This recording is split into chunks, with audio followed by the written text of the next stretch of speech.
Hi, I'm Dr. Karen Bailey. I'm a clinical orthodontist practicing in Pensacola, Florida. Hey, I'm Tori, and I am an aspiring doctor. I'm going into my third year of my undergraduate, and then I applied for med school this year. I'm with the August 2013 mission team going into the Bolgatanga area, the upper northern region of Ghana. Today we visited the Baptist Medical Center, and it was just an incredible experience.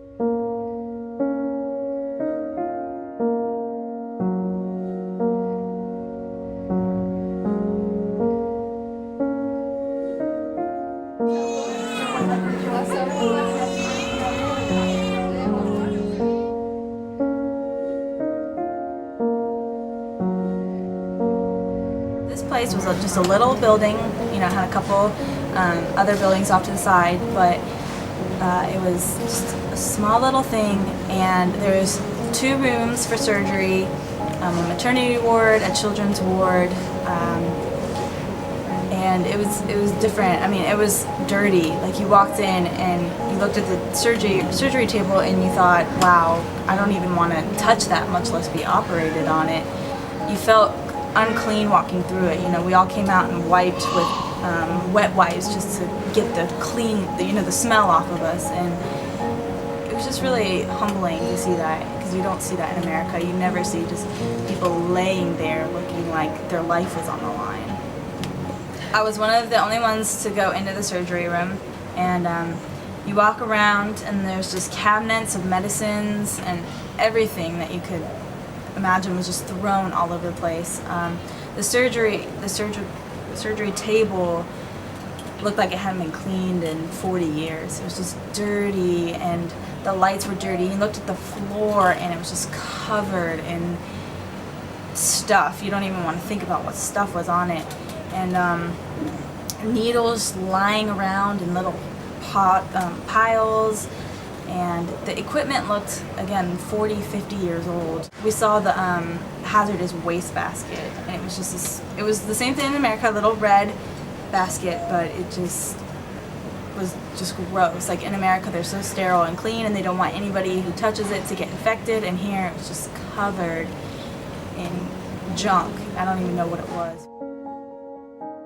We started out in the maternity ward, and there was a few beds, probably 8 or 9, and the administrator told us that they only keep the mothers no later than a day, just because they don't have enough equipment to take care of the kids, the babies that are born. And we walked to the maternity ward, and it was just tiny, tiny day-old newborns just laying in the bed with their mom. And in America we have big beds to just keep the kids separate, and nursery wards, and here they just lay on the bed. And one mom had just given birth yesterday, and she was just laying there with nothing. She had a bag of water next to her, and that was about it, and nothing like the type of equipment that we have.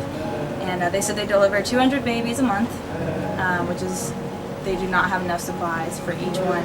And if they have a premium baby, or 2 or 3 on the same day, they have to make the choice of which one they're going to put in the incubator, just because they only have one incubator that works.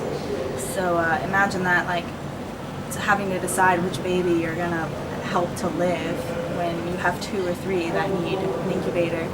And in the incubator that we had, there was 2 tiny twins.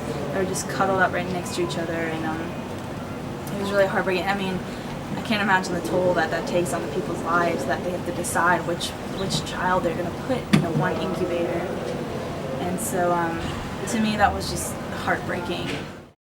And then we went through the children's ward, and the children's ward, most of the kids were in there due to anemia or malaria. Even the kids just there for anemia. In America that's not really a big deal. There's a lot of people that are anemic, and we just put them on iron pills. And here the kids just looked like they were dying. I mean, these tiny little ones. And the kids all had a bed. Most of the kids were on a bed, which was good.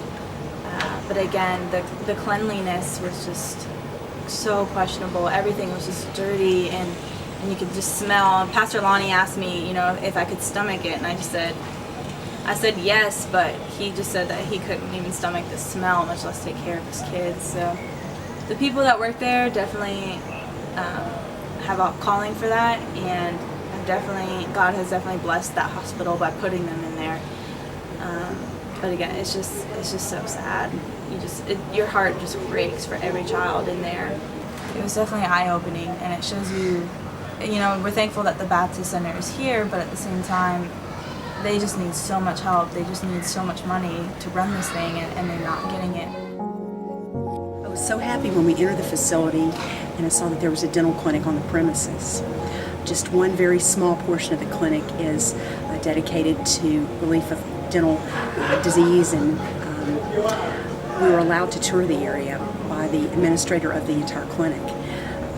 Just opening the door, the smell of dental materials filled the air and just brought lots of memories from my own dental practice back home and my father's dental practice.